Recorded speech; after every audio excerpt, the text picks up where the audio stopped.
Heyo, welcome back. We're on into the next best of 3 series for DreamHack Group Stage A, and we've got a 2 top European players. The top left corner of Belshir Vestige LE, our green Terran player.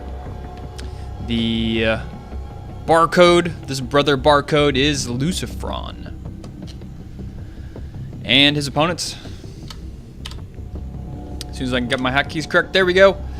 Down here in the bottom right corner of the map, the blue Protoss player who has been dubbed the King of the North, the top foreigner.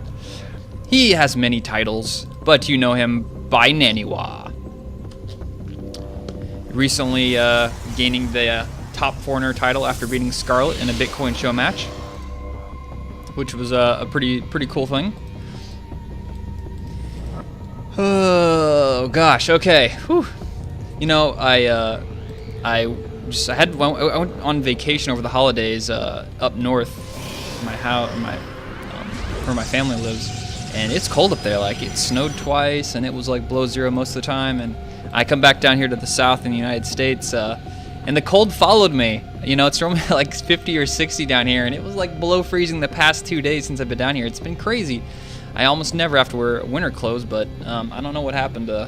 The cold front just followed me down, and the King of the North would feel right at home in the south right now. No snow, but definitely freezing temperature. My a guy I work with, his pipes broke, or they froze, and then they burst, so he didn't have a fun day. But anyways, weather, there's been a lot of weather going around, just this huge cold front. Not really a front. Is it a cold front, or just like cold? It's like coldness. The coldness in the United States has been a really big talking point lately. Oh gosh. Anyways, let's see. Naniwa, 2 gas opening here, Cybernex core, gateway, pylon down here at the low ground. Second one, and we got a, is this a, no, okay. Barracks into command center opening for our Terran player, Lucifron. Busting out the old barcodes. But something really weird happened. Like, my StarCraft has never done this before. I loaded it up, and it took literally like 4 or 5 minutes to get to the menu. And then once I opened up the replay, it took like, it seems like 5 times as long as it normally does. I don't know what's up with my computer, so hopefully this recording goes just fine. But something that is going well here is the bunker's going up. It's forcing Naniwa to pull a lot of workers. But then he's like, all right, never mind. I didn't. It's not that big of a deal. And the cancel goes down. You know, was that worth it? Probably 25 minerals, considering he pulled all of those workers off. Why not? I think I'll take that trade, pulling off all your workers for a couple seconds worth of harassing and canceling it for 25 minerals. Well worth it. So we have Stalker coming out. Chrono Boost is on the way. His mothership core isn't out just yet. He's clearing out the natural. The SCV tried to hang out down there. That's not going to happen. We'll see if he starts to push pressure across the map. Naniwa has done this in the past before. We have 4 barracks following this up. What? This is like something I do when I'm bored and want to play ladder. I'm like, all right, I don't want to try that hard, but I want to, you know, have a chance at winning, and I want to make an expansion so it doesn't feel like I'm cheesing. And I do some shit like this where I go barracks, CC, and then like 7 barracks after that, something ridiculous, and mass marines, and just go for one like gigantic push. And the Protoss player's like, what? Like, it's one of those losses that, or one of those victories you get, and you're like, I don't know if I earned this or what, but it's just, they're funny like that. But anyways, he's got a bunker up. There's 4 Marines in there. There were 4 Marines in there. I don't know if Naniwa can tell that, probably so. He's very good, obviously. But hearing all the different individual shots lets you know that there are 4 Marines in there. Knowing there's 4 Marines in there is a pretty big deal. The only way that there could be 4 Marines in there is, you know, I mean, I guess he could have produced 4 out of 1 barracks, but that would be a big giveaway too, that he didn't make any type of tech lab or anything like that. So I wonder if Naniwa was caught onto that aspect. But Nexus is here. The SCV has seen it. Mothership core is policing the front there. Scan goes down and sees the Oracle. Great timing there with that scan. Actually, he missed both these double forges here, which is huge. Seeing these double forges is gigantic, because if you don't see the forges, you see the Stargate, and you may be wondering, okay, are there extra warp gates? Is he going to go for some type of pressure after this? But with all these Marines he's got, I mean, these Marines are going to be sick, and he's rallying Marines to his mineral line. He's going to be fine. Engineering bay going up. And this pressure, like I'm not really seeing this Oracle do that much damage. The Marines are in a bad position now. Of course, they move there. One SCV goes down, and a second one doesn't go down. Actually, two of them go down. The Oracle does have 2 kills, but he's not paying attention to him. He loses the Oracle. No, no, no, no. The Oracle too fast. Thanks, patch. GG Blizzard. That Oracle buff for the win. Actually, yeah, that was pretty quick there. So now we got the pressure coming out here. We've got a lot of Marines. How many Marines is that? That's a lot of Marines. It's definitely not 30, but there's a lot of them there. Nexus throws down the cannon. He does have a force field. He could force field those units out, or at least split them in half. There he goes. Pretty decent force field, and now this Nexus is dealing some damage over there. He pulls back out of the range, and he's buying himself some time.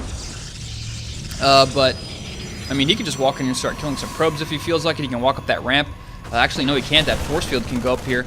And right now, he's just kind of being annoying with these Marines. And god damn, okay, actually, he's pulling SCVs. Here we go. Here come the SCVs. And now he's going to go straight for, what's he going to kill? Just start to kill the Nexus, I guess? The probes are being pulled. The probes are just going to get away. Oh god, I think he just needs to... I figured he would have attacked those probes. He can always come back to this Nexus later. But the Nexus will fall. A photon cannon being built in the pile in the natural mineral line, which is kind of odd. I guess Naniwa was trying to salvage this, but with this many Marines, that's just way too much stuff. And now Lucifron is pulling back all his SCVs. The Oracle is here. He can take out 3 mules if he moves in position, but he's a little bit preoccupied dealing with this massive number of Marines right outside his base. Naniwa actually supply blocked at this point, and Naniwa is going to lose 1 Stalker, and the Marines are pushing up the ramp. He's got 2 photon cannons in his main, making a lot of pylons, realizing he's blocked, but these Marines have so much damage, and they're just going to take 1 photon cannon goes down, this second one goes down, Stalkers are falling, and Naniwa's got double fortune, thinking, what the hell are those going to be used for? Making a Void Ray completely useless. Now probes are being pulled. And just like I was talking about at the beginning, one reason I like doing builds like this is if your opponent plays greedy, like Naniwa does, you can just do so much damage to them, and they aren't prepared for it. And sure, they can force field it, but they lose their natural. You already have your expansion up. You can fall back on a macro style. Supply 22 for the Terran player versus 46 though. He lost a lot of supply here. He doesn't have that many SCVs at this point, but we'll see how this is going to play out. Naniwa does have I think he definitely has a better army supply, 15 versus 8, which isn't that much. Keep in mind our Terran player does have a lot of production as well. Nexus going back up. I imagine that Oracle did get a couple more kills, worker kills. 15. Not sure where that Oracle went to. This guy, maybe it's a different one. I don't think there's because there was another one in the back of his thing. Oh well, I'll put it in the highlights if it was there. Anyways, the Stalker's now moving in the front, up to the natural, going to try and poke, but of course there's this bunker there that's way too much damage. He can maybe just run on by it, run up here, but he's going to do a little bit of a micro, pull these guys back. But look at that Lucifron, nice control there, refocusing on the low shield Stalker, and that SCV's moving position for the repair. And Naniwa doesn't see that. He didn't see the Marine just sneak on out of there. Oracle went to the natural. Looked like he maybe got did he get any kills? No kills, unfortunately. And this probe here at the Zeltnaga Tower will see these Marines heading out across the map. He's got some sentries, so he can do tons of force field. Making a Twilight Council is getting some upgrades. Let's check the old worker count. We're at 35 versus 20. So Naniwa with the supply lead. He's going to have some upgrades coming here as well. So unless Lucifron can do some type of a critical blow here, maybe get a lot of worker kills or kill this Nexus skin, which he can't do that, not with this view of an army. And these Stalkers, he can just micro against these Marines all day long. So at this point, Naniwa has weathered the storm, which is Lucifron, and he's got the tech lead, he's got the worker lead, he's got the army lead. And at this point, you know, when Naniwa's this far up, it's GG. There we go. Lucifron drops a GG, and it was so very close there. You know, I'm wondering if Lucifron would have focused on those probes whenever he was pulling them back to his main instead of just focusing on the Nexus. Killing those probes, if that would have been a better situation, because, I mean, if you kill the Nexus, cool, but if you kill the probes, he can't mine with those in the main or the natural, either way. And if you just kill all those probes and just kind of fall back, he can't send probes down to that natural to mine with anyways. So, but anyways, close game. Naniwa made those like 2 photon cannons in his main was very awesome. I didn't expect that to be there, but that was huge. He microed with the Stalkers very well, kept his guys alive, and managed to hold off the massive Terran swarm this game, all those Marines coming straight at him. out of these 5 barracks. This is only production this game. 5 barracks. Anyways, that was game number 1. Naniwa taking it 1-0 versus Lucifron. We'll head on into game number 2 coming up next.